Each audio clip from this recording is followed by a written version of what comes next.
What's up, fight fans? This is Kurt DeVille with Counterpunch Boxing News, and I have some new news concerning Bob Arum. Bob Arum has stated that the Anthony Joshua versus Andy Ruiz rematch makes no sense. He says that Anthony Joshua wasn't prepared to fight. I don't know, but it seems he wasn't prepared, Arum exclusively told World Boxing News. He says, I'm sure he underestimated the guy, but still, you trained for the fight and he didn't have any gas left. He says what it takes now is really serious boxing people to build him up again. Not rush him into an immediate rematch with Ruiz where the same thing may happen before you're able to rehabilitate the guy. In previous comments to WBN on Wednesday, Arum had noticed where Joshua's he questioned where Joshua's head was at. He says, I've seen Anthony Joshua fight before, and it looked like there was a different guy in the ring, he pointed out. I mean, I don't know whether he didn't train hard for the fight. I can't figure it out. Nobody knows Andy Ruiz better than us, apart from Joshua fight one before. We promoted every one of his fights. He's good. He's a gutty guy, and he's got fast hands, but he's still ponderous on his feet, and he doesn't punch so hard. So I don't know what the fuck I was watching. I mean, I just can't figure it out. He goes on to say, you switch opponents on a guy. First he's fighting the heavy guy in Miller, then he's not fighting Miller. Now he's fighting Andy Ruiz, who barely is a top 10 guy. So probably he took his foot off the gas. You know, those are the words from Bob Arum. Now, a lot of people say the same thing about this fight.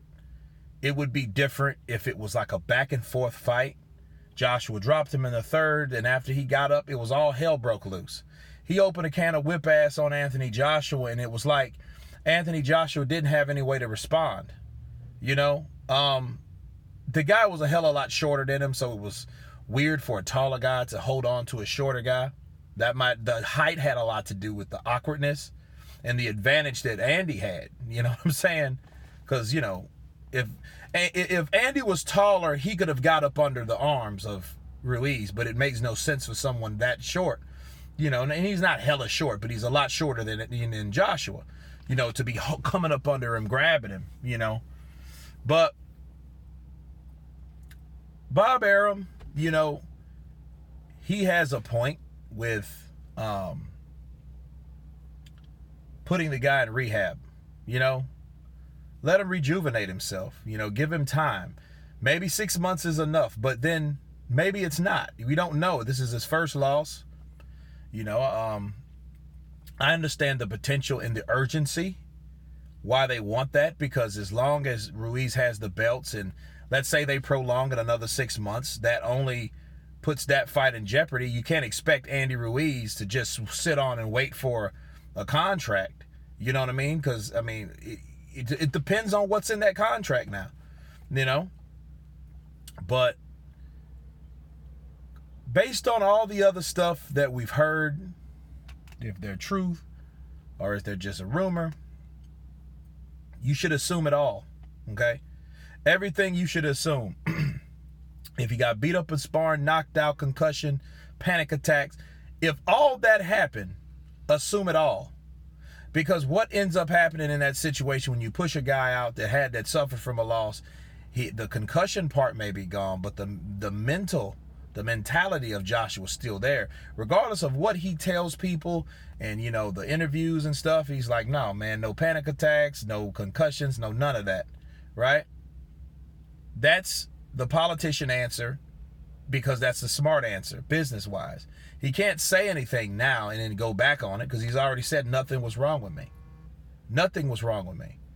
You know, so, you know, Bob Arum has his own opinion, but, you know, of course, he's not the promoter of Anthony Joshua. Eddie Hearn is, you know, but he is true. I mean, I do agree with him. He looked like he was out of gas. If anything, he looked spent, people. And that just was unlikely. You know, I can understand if it was 5 or 6 rounds when the action started. This was the 3rd round, okay?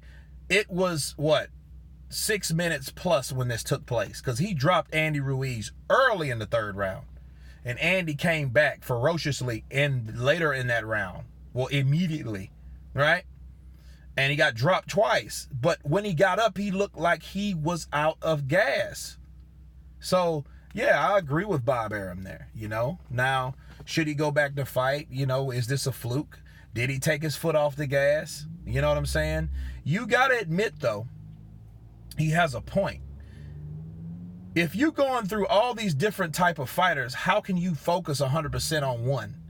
You know what I'm saying? It's hard to focus 100% on Andy Ruiz when you didn't even know it was fucking Andy Ruiz. It went from Andy Ruiz, then to Ortiz, then to Dillian White, then Jarrell Miller. You had so many guys that they didn't even know who he was going to fight.